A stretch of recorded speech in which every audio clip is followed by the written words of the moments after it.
बिस्मिल्लाहिर्रहमानिर्रहीम। Islamic world में आपको खुश आमदीद कहता हूँ।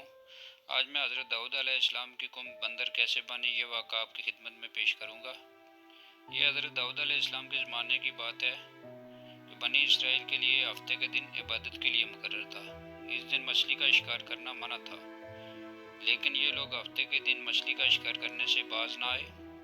हज़रत दाऊद अलैहिस्सलाम ने अपनी कौम को समझाया, लेकिन फिर भी कुछ लोग मछली के शिकार से बाज ना आए।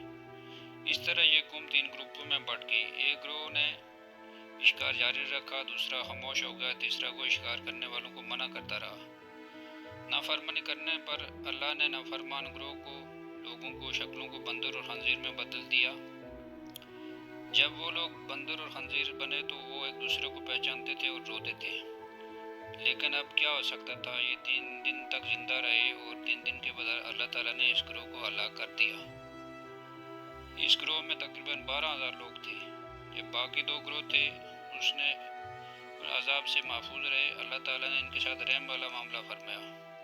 अगर ये वीडियो आपको अच्छी लगे काइंडली सब्सक्राइब करें, शेयर करें, लाइक करें। Thank you.